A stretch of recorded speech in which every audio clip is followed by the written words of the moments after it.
So thank you for joining us for Irish Book Week.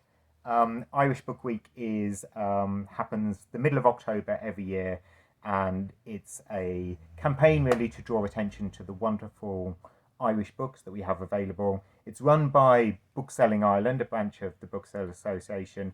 So it's specifically around bookshops, but it's also celebrating Irish publishing. We work with Publishing Ireland on it. We work with authors, Irish authors, and really it's just to talk about how lucky and how amazing we are to have so many great Irish writers and Irish books to choose from and Irish bookshops to sell them. So today I'm talking to one of our favourite Irish authors. You have to say that because I'm here. We do always say that. And also one I know that many people love reading. I'm here with Liz Nugent. My name is Bob Johnston. I'm the owner of the Gutter Bookshop in Temple Bar, and this evening we're sat in our shop in Dalkey having a little chat about Irish Book Week. So thank you for joining us, and thank you, Liz Nugent, for joining us too. I nearly got your name wrong. That's a good start. That would be great. Liz Rooney or Liz Rooney, yes. The Rooneys are all at it. Or, no, it's lovely to be here. I was just saying before we started recording that it's really nice to be surrounded by books, because during the pandemic it was very hard not to go into a bookshop and not to get that browsing experience that I love in bookshops, and not to be able to go around and when I went to a bookshop, sometimes you could get stuff at the door, but you couldn't really hold up the bookseller saying, Bob, so what do you recommend, or what do you think about? So it's great to have that experience back, and I can ask you now, what do you recommend, and we can. Don't ask me now though. No, I won't ask you after. I'll ask you after. Yeah. But having that personal experience of going into a bookshop, meeting the bookseller, getting personal recommendations, and because when you develop a relationship with your bookseller, they know your taste, you know my taste, so you know exactly what I would like. And you don't get that with the big A place, for example. You don't? No. I mean, Irish bookshops, I think, and from the big guys, from Eason's right down to small indies like us, or I know, you're a big fan of Raven Books and Black Rock as well, Louisa there. People love their bookshops, and people have a real connection, I think, here with their local bookshop. Pandemic was hard for booksellers as well. We were locked behind doors, not being able to talk to people, and I was there packing and posting with the team, trying to get books out to people, but it's a very different experience. So it still feels a bit odd having people, and we're still in that stage of maybe limiting the number of people or trying to check times and stuff, but it's lovely. Actually, it's lovely to kind of welcome people back into a bookshop and have those conversations about books and about books that we love. Well, I want to thank the Booksellers of Ireland for doing that, because it was so important and heroic the way that most of you pivoted to taking orders over the phone or taking orders online, or I've always been able to tweet you or Louisa in Raven Bookshops, or there's many bookshops where you can find them on Twitter or on Facebook and say, have you got such and such in stock, or I want to read something in translation from Korea, what do you recommend?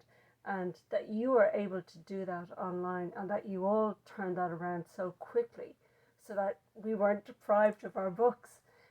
Because I'm a Luddite, I don't have a Kindle deliberately, because there's nothing like actually having a book. And I think I don't want to slag off Kindle users or Kindle readers, but I do think that if you have a Kindle, you're kind of renting the book. You don't really own it. Well, yeah, I don't know exactly how it works these days, but I do think a lot of people, and again, I'm not a big fan of the big A, but I don't mind people, as long as people are reading, they can read them however they like to read them.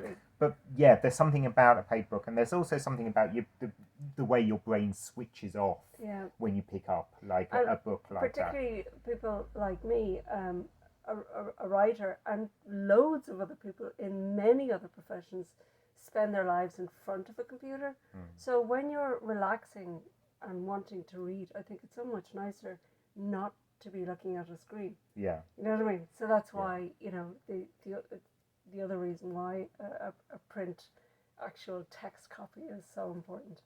Yeah, I think part of the idea behind Irish Book Week was very much to kind of draw attention to some of the amazing Irish publishing that happens, but also Irish writers. I mean, I think, and we talk about a lot how, you know, Ireland is a nation of writers and of readers, and of literature. And it does feel special, as you can tell from my accent. I didn't grow up in Ireland. I'm now proudly an Irish citizen, finally, after 20 years. But when I was living in the UK, I went back to the UK for a bit. I missed Ireland and its books, if you see what I mean, and the Irish book scene. I mean, do you think there really is something special about Ireland and books, or is it a kind of made up thing that we like to draw on? Well, we are punching above our weight globally in terms of kind of literary writers, but also in genre fiction. You know, commercial fiction like Marion Keyes, or crime fiction writers like Tana French, or, you know, there's so many. Owen Colfer has, you know, cornered the market in dragons and you know, fantasy, and, you know, there's so many other genres of writing that we excel at.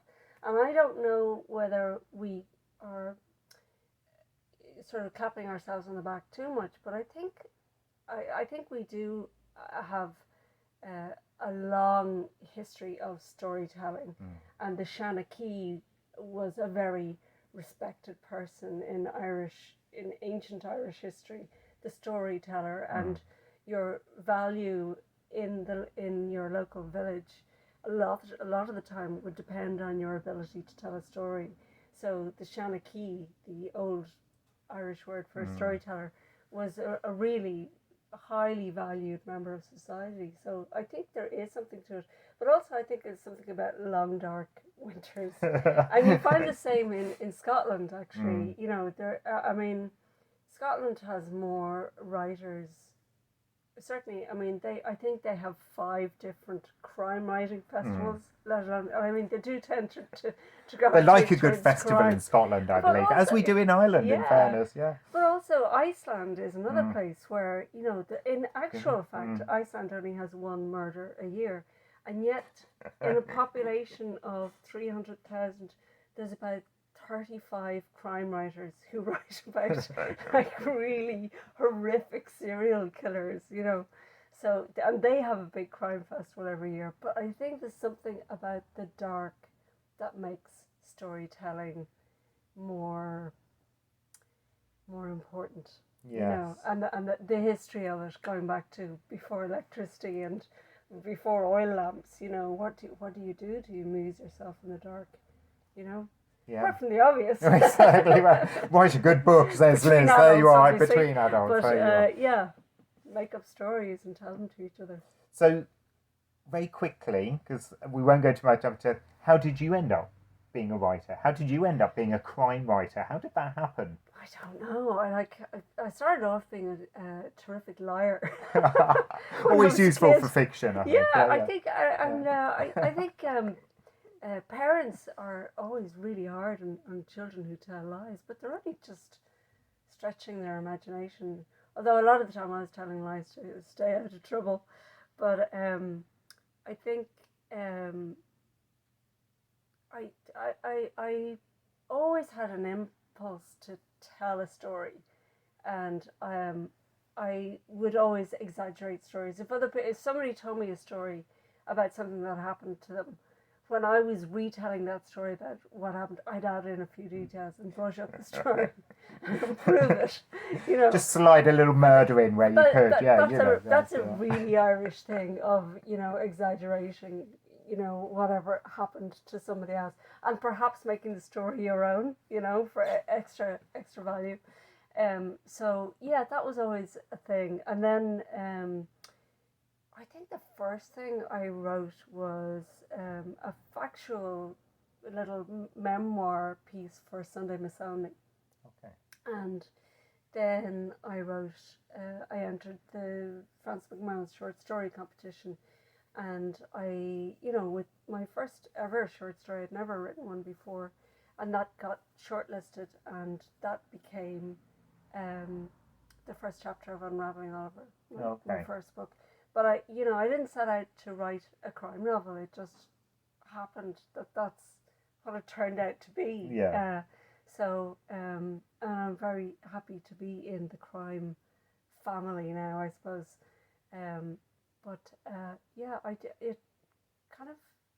It just organically spewed out of me one day. I didn't have any great plan about a story or how it was going to go. But I guess in that first short story, I raised a question. A man beats his wife into a coma in that short story, and I never explained why.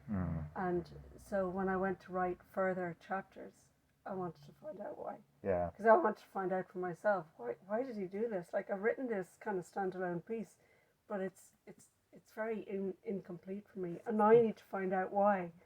So I know we've kind of had this chat before, but you've said quite a lot of the time when you're writing, you don't really know where it's going to go. You don't know. No. And your books, I know, are kind of psychological thrillers rather than whodunits. Yeah. But certainly, in your latest book, Our Little Cruelties, you seem, you don't know who done it until the very, very end. Yeah, I didn't even know who. Like, it starts off with the funeral. I didn't even know who was in the coffin until the end. I didn't know who was dead, and I didn't know who had killed him, and I didn't know why. Do you enjoy writing like that? Yeah, because I want to find out. I started off with something where some big event has happened, and clearly in the first page of Our Little Cruelties, there's a funeral and somebody is dead, possibly murdered. You're not sure, and somebody is commenting on the fact that they're quite relieved that this person is dead. So you suspect that person, that narrator, is the murderer, but I haven't said who that is. So then I go back in time to explain, the rivalries between these three characters. So you know that one of three brothers is in the coffin, but you don't know which or why until you or who it is until you get to the very end of the novel. And I didn't know until I got to that sort of denouement chapter. I didn't know who it was either.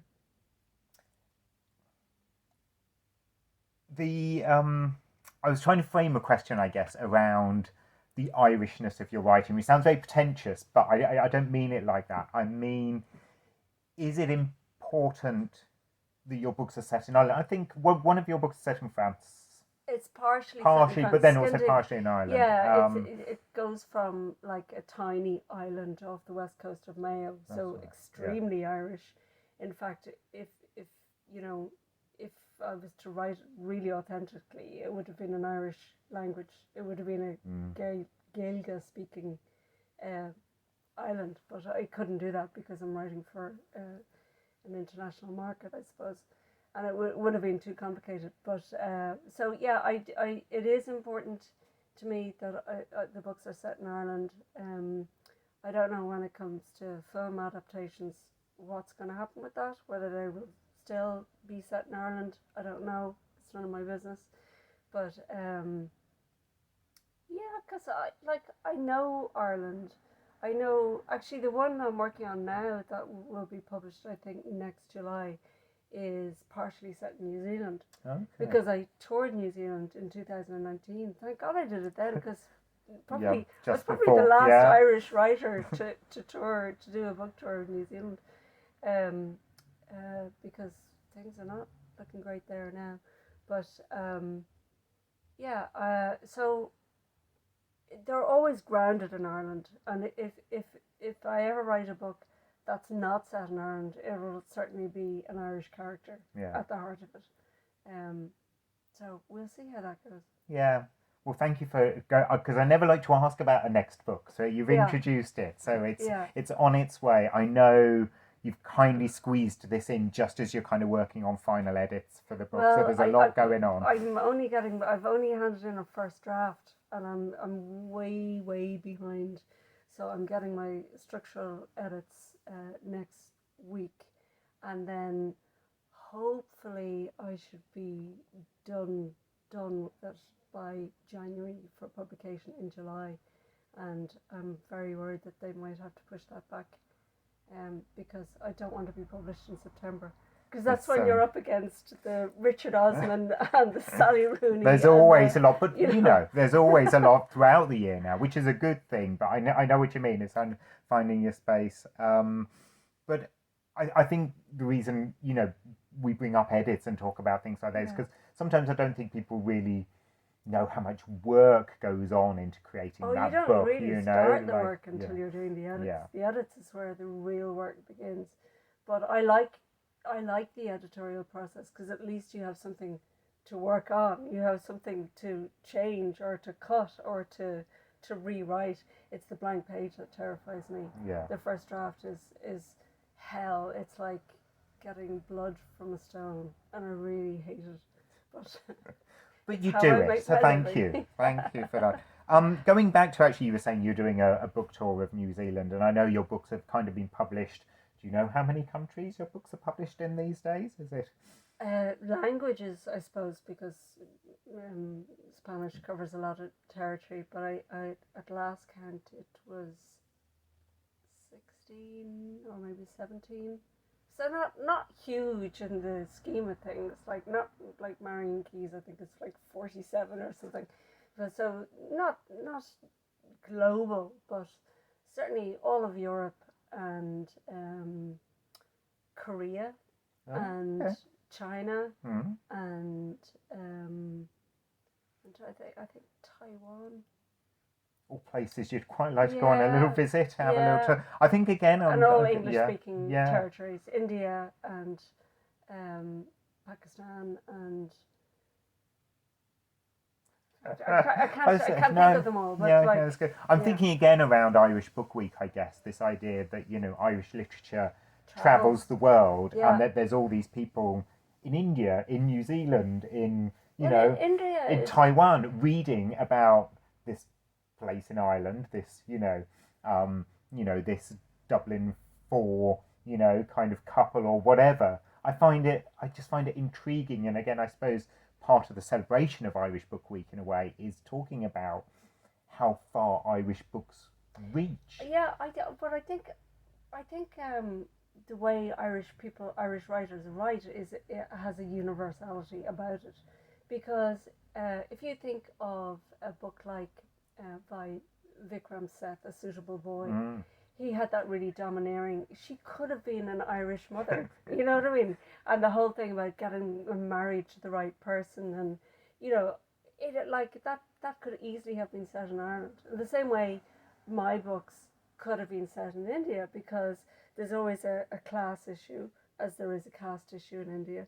There's always a class issue, a secret, a kind of a religious element, which you will get in every culture.